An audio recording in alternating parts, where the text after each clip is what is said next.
Supervisor Richard Forster with your supervisor report for our meeting of November 26, 2013. Starting off the meeting today, we did have Maureen Funk in to present the plaque from our state fair this year.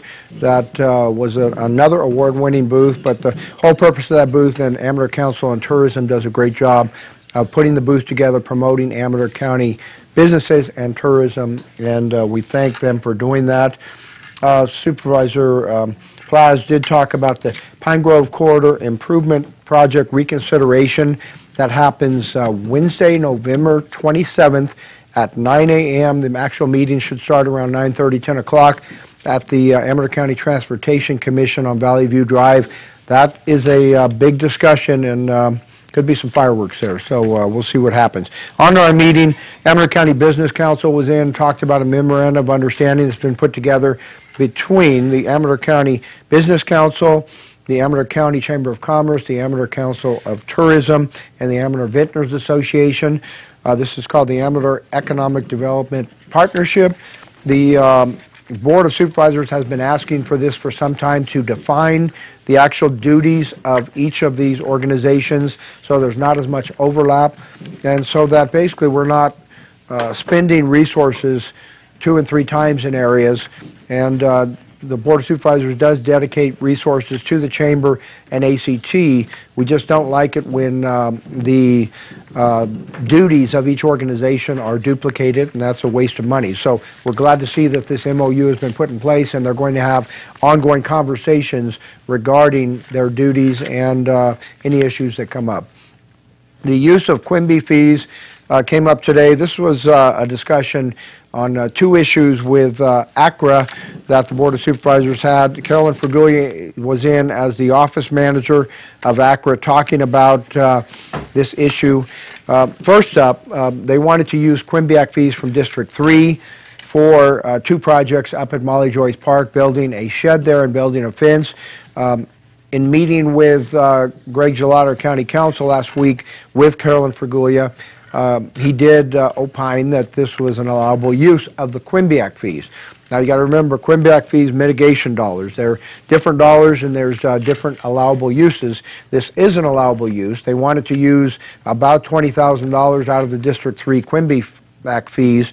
Problem is, it was unknown to Ms. Fergulia that they had already used $20,000 on a previous Prop 40 project, so that fund is down to less than $10,000 now. Because of that, it threw the question up, well, what do you want to do now? They would rather use it on the shed to store equipment. Supervisor Novelli, who has a lot to say about use of those Quimby fees, although it is a board decision, you defer back to the supervisor from the area. It seems he is more of the mindset that the fence is more important. So the way it ended up is the board sent this back to ACRA to discuss this with Supervisor Novelli, and we'll go from there. The question also came up of use of Quimby fees from other districts to be used in a district outside, and the way that was set is board members really want the money used in the district where the fees are generated by development. That's probably the correct use of the money. So using those fees in other districts will not occur. Ms. Fergulia later on the agenda also spoke on the mitigation fee update, and this has to be done periodically with ACRA. They have a master plan. That master plan identifies projects. Those projects have dollar fees attached to them. With that, there's a nexus established and a dollar amount established as to how much money is needed to be raised.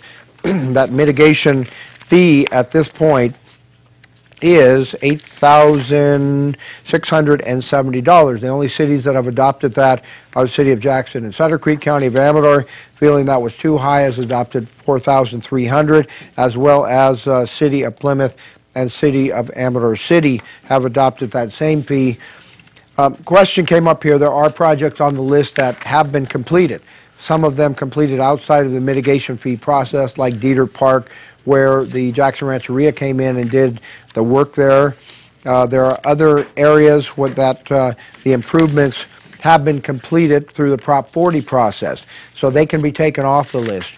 If that's going to happen, you're going to need a new master plan study done or an amended study to determine which projects can be removed from that list, which projects might want to be added to that list.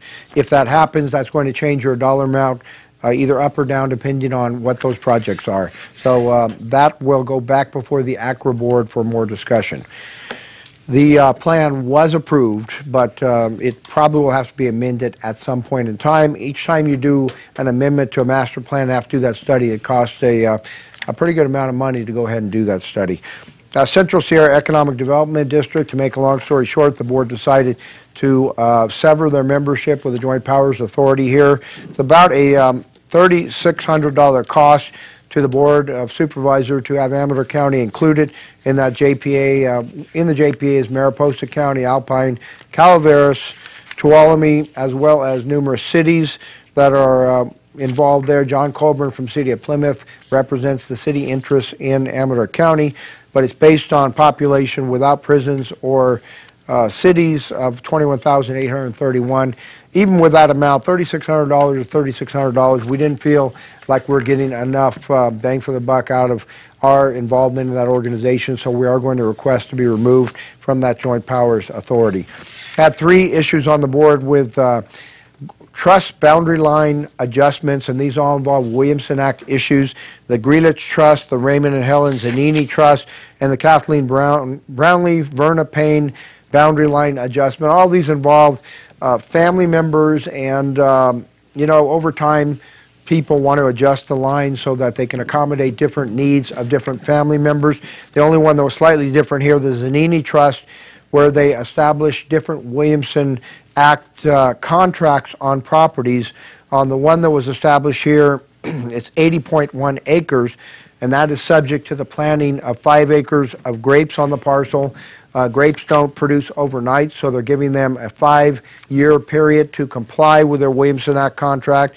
As you know, when you join the Williamson Act, you get a significant reduction on your property taxes. In this case, and this applies to 40 acres, but less than 100 acres, you have to have minimum income and improvement requirements.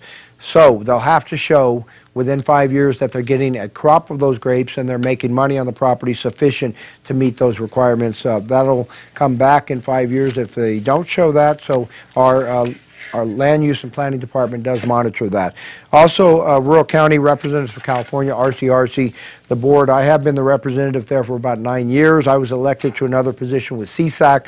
So Brian Onetto was elected as our delegate, John Plass as our alternate, and we move on from there and see how they do in those positions. That's all I have. 223-6470. This is Supervisor Richard Forster. We'll talk to you in a couple weeks. Have a good Thanksgiving, and we're going to a break. You're watching Amador County's local television network, TSPN.